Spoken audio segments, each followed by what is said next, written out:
Kadang-kadang saya sering mendengar para mitra-mitra ini mengatakan, wah saya kan belum sukses, ya, saya belum sukses, di mana-mana ada yang bilang saya belum sukses. Kalau yang ibu itu kan udah sukses, udah dapat reward, saya kan belum. Nah yuk sekarang kita ganti, jangan bilang saya belum sukses ya, karena belum sukses itu nanti jadinya ya belum sukses terus. Nah jadi kita ganti dengan saya calon sukses, saya bakal sukses nanti insya Allah. Nah bicara soal kesuksesan, tentu kita harus mempunyai pemikiran jangka panjang juga. Nah, sukses bukan hanya di dunia, tetapi juga di akhirat. Bagaimana supaya mencapai dua-duanya? Nah, tapi sebelumnya saya ingin sepakat dulu bahwa semua yang hadir pada kesempatan siang hari ini pengen dua-duanya, pengen sukses dunia dan akhirat. Nah, kenapa? Sebab sukses dunia itu kita nikmati sebentar, ya. Paling hanya 100 tahun, ya paling-paling hanya 90 tahun, tetapi sukses akhirat itu akan kita nikmati selama-lamanya. Akan kita nikmati selama-lamanya, kita bahagia terus di sana, bergembira, menikmati jamuan Allah, yaitu di dalam surga. Nah, teman-teman semua, saudaraku yang berbahagia, karena ini kita waktunya singkat dan kita hanya kebetulan tema kita akan membahas fokus sukses dunia, kalau sukses akhirat. Nanti ikuti channel saya insya Allah ya, di Lentera Kolbu Channel di Facebook setiap pagi jam 6. Nah, karena man aradad dunya fa'alaihi bil ilm wa man aradal akhirah fa'alaihi bil ilm wa man aradahuma fa'alaihi bil ilm. Barang siapa ingin sukses dunia, wajib baginya ilmu. Barang siapa yang ingin sukses akhirat, wajib baginya ilmu. Barang siapa yang ingin dua-duanya, maka wajib juga ilmu. Nah, sementara kalau udah sukses, kalau urusan sukses dunia, banyak sekali ilmu yang sudah kita cari. Mulai dari sekolah dulu di TK, SD, SMP, SMA, perguruan tinggi, sampai training, sampai berguru, sampai macam-macam, baca buku, semuanya adalah untuk sukses dunia. Nah, untuk sukses akhirat ini juga nggak kalah penting, teman-teman, saudaraku semuanya. Maka luangkan waktu untuk berusaha mencari supaya bisa mendapatkan ilmu sukses di akhirat. Akan tetapi ada satu kata atau satu hal yang kalau kita tekuni dan kita sungguh-sungguh di dalam memperbaiki ini, maka akan otomatis insya Allah sukses kedua-duanya. Dunia sukses, akhirat juga sukses. Dan itulah yang dilakukan oleh Rasulullah SAW. Beliau sukses dunia, sukses akhirat, sukses di segala bidang. Ketika beliau berdagang sangat sukses, bukan hanya sukses, tapi sangat sukses. Ketika beliau usia 12 tahun sudah keluar negeri, sudah berdagang ke luar negeri. Kemudian ketika beliau diangkat menjadi Rasul, atau sebelum itu ketika beliau menikah dengan Siti Khadijah dengan mas kawin yang miliaran nilainya, itu kan sukses, sangat sukses. Nah, setelah beliau diangkat menjadi Rasul, menjadi seorang pemimpin umat juga sangat sukses. Apa rahasianya? Satu kata, yaitu akhlak. Akhlak yang mulia, makarimal akhlak. Bahkan Nabi Muhammad SAW ketika pertama kali diutus oleh Rasulullah ke dunia ini, tujuan yang pertama, misi yang pertama adalah menyempurnakan akhlak. Innama bu'istu liutammima makarimal akhlak. Sesungguhnya aku diutus ini untuk menyempurnakan akhlak yang mulia. Bapak, Ibu, teman-teman, saudaraku yang berbahagia.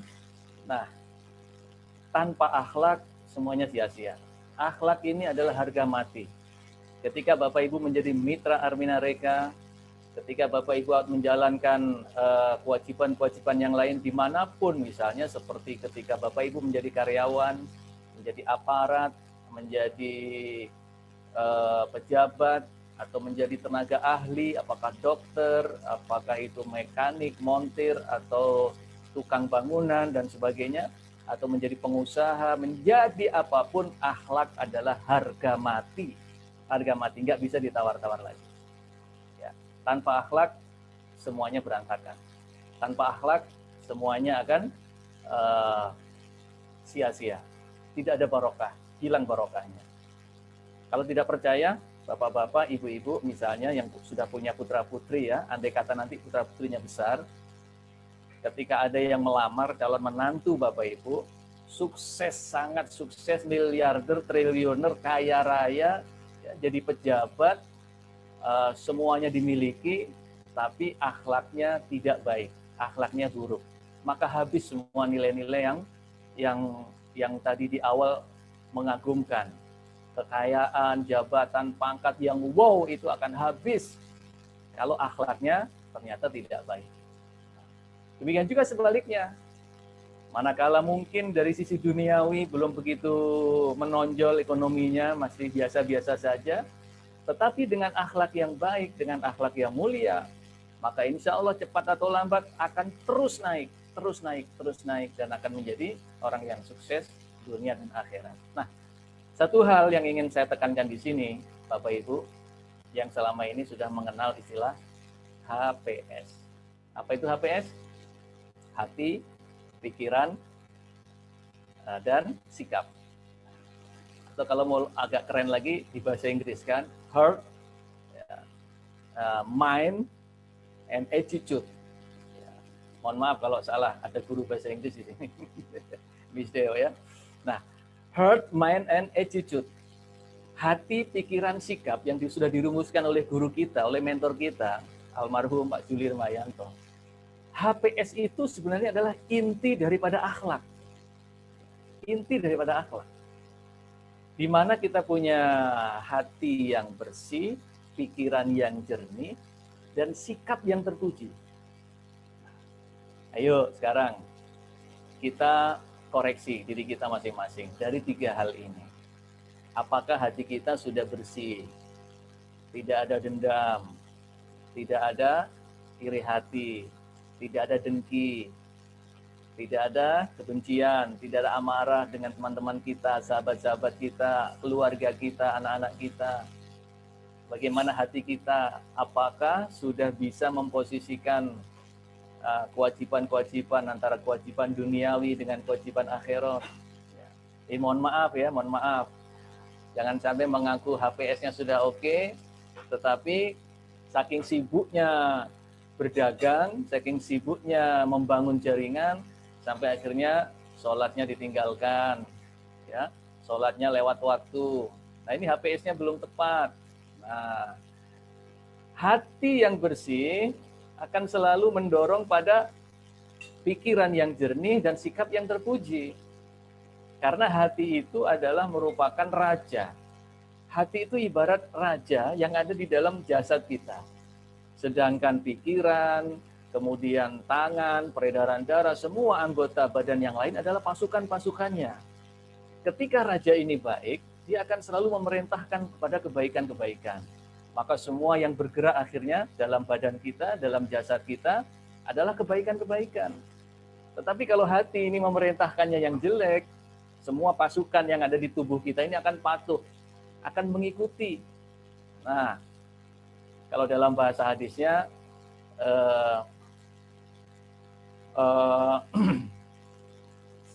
aduh saya lupa tadi sudah saya baca hadisnya. Inna fil jasadi lamudghah. Nah ini ya. Inna fil jasadi lamudghah. Sesungguhnya di dalam jasad ini ada segumpal darah. Idza soluhat sairu jasadi. Ketika segumpal darah ini baik, maka baik seluruh badan. Wa idza fasadat jasadu kullu. Dan ketika segumpal darah ini jelek, maka jelek semua badan kita. Ala wahiyal qalbu. Ketahuilah bahwa segumpal darah itu adalah al-qalbu. Qalbu, heart, ya, hati. Hati itu ini ya, qalbu, bukan lever. Ya, kalau lever nggak ada kaitannya. Kaitannya dengan akhlak. Lever ini anggota tubuh kita termasuk pasukan dari qalbu. Nah, Bapak Ibu Saudara yang berbahagia, di dalam badan kita ini ada segumpal darah yang disebut dengan al-qalbu atau hati, yang mana kalau hati baik, semua akan baik. Pikiran jadi baik, pikiran jadi positif, ya, selalu positive thinking, selalu husnuzon billah. Ketika berusaha belum berhasil, selalu yakin bahwa mungkin Allah masih kasih ujian kepada saya. Ketika sudah berusaha ke sana kemari, ternyata belum ada hasil juga, yakin bahwa nanti pada saatnya akan berhasil. Nah, ini adalah merupakan pikiran positif yang dibangun dari hati. Nah, Bapak Ibu Saudaraku yang berbahagia, manakala kita menjalankan usaha ini, kemudian teman-teman kita, sahabat-sahabat kita juga menjalankan usaha yang sama, kita tetap yakin bahwa rezeki datangnya dari Allah. Ketika kita berhasil mengclosing mitra-mitra, calon mitra kita, sampai akhirnya mereka berkembang, juga kita tetap sadar, pikiran tetap yakin bahwa ini adalah karena kuasa Allah. Bukan karena kehebatan saya, bukan karena keuletan saya, bukan, tapi karena semata-mata ini Allah karuniakan kepada saya. Nah, pikiran-pikiran yang seperti itu akan muncul apabila hati kita baik. Nah, ketika hati sudah baik, pikiran sudah baik, sikap tentu juga akan ikut baik, attitude, ya. Bapak Ibu saudaraku yang berbahagia, mitra-mitra semuanya, teman-teman, hari Sabtu saya sempat menyimak Bunda Guril, Direktur Utama kita di Armina Reka dan Komisaris di Armina Daily mengatakan bahwa 80% penjualan itu sebenarnya ya dari attitude, ya, dari sikap pedagangnya. Biar produknya bagus, produknya keren, produknya dibutuhkan oleh banyak orang, kemudian sistem marketingnya juga bagus, ya, kemudian hasilnya juga sangat menguntungkan. Tetapi kalau yang membawa adalah orang-orang yang attitude-nya tidak baik, yang sikapnya tidak baik, maka tidak akan membuahkan hasil yang maksimal. Kalaupun ada ya sebatas kemampuannya sendiri, tidak ada pertolongan-pertolongan dari Allah Subhanahu wa Ta'ala. Nah, itulah saudara kalian, teman-teman, apa yang diajarkan oleh mentor kita, oleh almarhum Bapak Juli Irmayanto, HPS ini bukan main-main. Ini harga mati. Ya, ini adalah buah, nanti buahnya adalah akhlak. Akhlak yang mulia, akhlak yang baik. Nah, ketika sudah akhlak kita baik, akhlak kita mulia, maka yang ada adalah kebarokahan di dalam hidup kita. Akhiratnya akan dapat otomatis. Karena Nabi SAW bersabda, Allah SWT besok akan mengangkat derajatnya orang yang berakhlak mulia, ini sejajar dengan derajatnya orang yang ahli sholat, ahli puasa, ahli sholat malam, ahli puasa sunnah. Inna makarimal akhlak min a'malil ahli jannah. Sesungguhnya akhlak yang mulia itu pekerjaannya penghuni surga. Jadi kalau kita sudah berakhlak mulia, berarti kita sudah berperilaku seperti penghuni surga. Nah, kemudian tidak ada sesuatu amal yang lebih berat timbangan amal kebaikannya kecuali akhlak yang mulia, kecuali akhlak yang baik.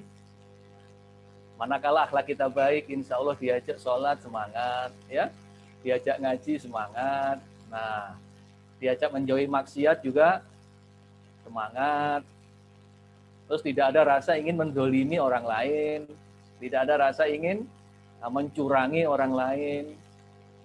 Benar-benar bersih, kolbun salim. Kalau tadi pagi ayat yang saya kaji di Lentera Kolbu Channel, kita bisa memiliki kolbun salim, itu adalah karena akhlak. Dalam surat Asy-Syu'ara dijelaskan bahwa besok pada hari kiamat, yaumala yanfa'u malun wala banun. Hari kiamat adalah hari yang tidak ada manfaat. Tidak ada manfaat lagi harta kita dan anak-anak kita. Illa man atallah biqalbin salim. Kecuali yang datang menghadap kepada Allah dengan hati yang selamat, dengan kolbun salim. Kolbun salim bisa didapat dari mana? Dari akhlak yang baik, dari akhlak yang mulia. Nah, ketika sudah kolbun salim, akhlaknya baik, maka hartanya bukan hanya untuk diri sendiri. Dia sibuk apa? Sibuk memberi. Fokusnya fokus memberi, fokus membagi. Siapa saja ini yang belum aku beri? Apa yang hari ini bisa aku bagikan? Bukan fokus mengejar, fokus mencari. Karena apa? Kalau kita fokus memberi, Allah siapkan rezekinya untuk kita. Tapi kalau kita fokus mencari, ya sudah, Allah siapkan ala kadarnya sesuai dengan kemampuan kita. Bapak Ibu saudaraku yang berbahagia, ketika kita fokus memberi, kita supaya bisa fokus memberi, fokus memikirkan bagaimana ekonomi orang lain, bagaimana kesulitan orang lain, disinilah maka kita sama seperti membuka pintu pertolongan Allah yang jadi disiapkan bagi kita. Wallahu fi aunil abdi, maka nal abdu fi auni akhihi. Allah akan selalu menolong hambanya selama hambanya ini mau menolong saudaranya. Bapak Ibu saudaraku yang berbahagia, beberapa waktu yang lalu pada waktu bulan Ramadan, insya Allah pernah saya sampaikan di forum Armina Daily, di live streaming juga, ya, bahwa diri kita ini antara satu dan yang lain, dan benda-benda semua di dunia, teman-teman kita, semua manusia, ini kalau dibongkar tubuhnya, ya, dibongkar tubuhnya sampai dari bagian yang terkecil, maka ketemulah apa yang bernama energi atau kuantum. Nah, energi itu adalah bahan utama tepung alam semesta yang dijadikan bahan untuk menciptakan makhluk. Yang menciptakan Bapak Ibu, menciptakan saya, menciptakan semuanya. Sehingga dengan kata lain, kita sebenarnya semua sama. Kamu adalah aku adalah kamu. Ketika aku menyakiti kamu, sesungguhnya sama seperti aku menyakiti diriku sendiri yang ada di badan kamu. Ketika aku menolong kamu, menyayangi kamu, sesungguhnya aku sedang menyayangi diriku sendiri, menolong diriku sendiri yang ada di badan kamu. Nah, luar biasa nggak ini? Secara dalil terbukti, secara ilmiah juga terbukti. Kalau kita selalu menolong orang lain, hidup kita ditolong oleh Allah. Kalau kita selalu fokus membantu orang lain, hidup kita akan dimudahkan oleh Allah. Kalau kita fokus ingin selalu memberikan jalan keluar kepada orang lain, maka hidup kita akan diberikan jalan keluar, kesulitan-kesulitan kita diberikan jalan keluar oleh Allah Subhanahu wa taala. Tapi kalau kita hanya fokus memikirkan diri sendiri, memperkaya diri sendiri, ya, tanpa memikirkan orang lain, ya akan dicuekin oleh Allah. Nah, ini bisa terjadi kalau kita memiliki akhlak yang mulia. Akhlak yang mulia bisa terwujud kalau kita membangun HPS, hati kita perbaiki, pikiran kita jadikan pikiran yang jernih, sikap kita dimanapun kita berada, di lingkungan manapun harus menunjukkan sikap yang terpuji. Bahkan yang sepele misalkan dalam berlalu lintas pun, tunjukkan sikap yang terpuji di jalan. Jangan melanggar peraturan lalu lintas. Ketika dalam antrian, tunjukkan sikap yang terpuji, antri yang tertib. Dahulukan kepentingan orang lain. Dimanapun kita berada, tunjukkan sikap-sikap yang terpuji. Enggak rugi. Justru itu malah membuat diri kita semakin mulia di hadapan Allah SWT. Sehingga apa efeknya? Bisnis kita, usaha kita, ya, anak-anak kita, keluarga kita, nanti semuanya akan diurus oleh Allah. Akan dimudahkan semua oleh Allah. Buktikan kalau tidak percaya. Tapi kalau kita hanya fokus dengan diri sendiri, fokus dengan dunia, kita gelutin, tidak memikirkan orang lain, akan ketemu titik jenuh, di mana nanti akan lelah. Nah, kalau lelah akhirnya apa? Ya sudah, menyerah, tidak mau berusaha lagi, apalagi belum sampai membuahkan hasil yang diharapkan, sudah berhenti. Tetapi kalau dengan akhlak yang mulia, dengan HPS yang baik, Bapak Ibu dapat reward atau belum, tetap semangat. Karena apa? Yang diberi pahala oleh Allah, selain dari apa yang sudah kita capai adalah prosesnya. Ingat kisah Siti Hajar, ya, lari dari Bukit Sofa ke Bukit Marwah, Bukit Sofa ke Bukit Marwah sampai 7 kali. Proses itulah yang menempa Siti Hajar. Sehingga pada saat air dipancarkan dekat kaki Ismail, Siti Hajar sudah punya keyakinan yang kuat kepada Allah SWT. Kedekatan emosional dengan Sang Pencipta, Sang Maha Pemberi rezeki. Nah, sama dengan Bapak Ibu, para mitra semuanya, teman-teman ya, yang mungkin belum mendapatkan reward atau belum ada hasil yang kelihatan, tetap lakukan. Karena proses Bapak Ibu berdagang, proses Bapak Ibu berusaha, proses Bapak Ibu terus dengan kesungguhan ini sudah menjadi satu pahala dan diharapkan itu membangun kedekatan dengan Allah Subhanahu wa ta'ala. Allah gampang kok. Kalau mau kasih Bapak Ibu rezeki, itu gampang sekali bagi Allah. Kun fayakun. Tapi Allah ingin melihat sejauh mana proses kita, usaha kita. Nah, ketika kita sudah lakukan itu, Masya Allah, nikmat Bapak Ibu. Dalam melakukan usaha, melakukan bisnis apapun, pekerjaan apapun akan terasa nikmat. Terakhir, nah, karena sudah jam 2 lewat, Bapak Ibu, saya nggak ingin nyalahi adat. Ya. Kalau nyalahi adat nanti biasanya jadi resah. Insya Allah sebentar lagi kita akhiri. Satu kata penutup bagi saya yang ingin saya sampaikan kepada Bapak Ibu, teman-teman semuanya. Ingat kisah Yusuf, Nabi Yusuf dan Siti Zulaikha. Ketika Zulaikha mengejar cintanya Yusuf, justru Yusuf semakin dijauhkan oleh Allah.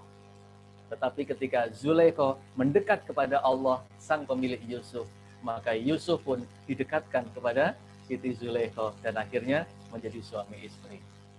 Sama dengan rezeki. Ketika kita fokus mengejar rezeki, maka rezeki akan makin dijauhkan oleh Allah.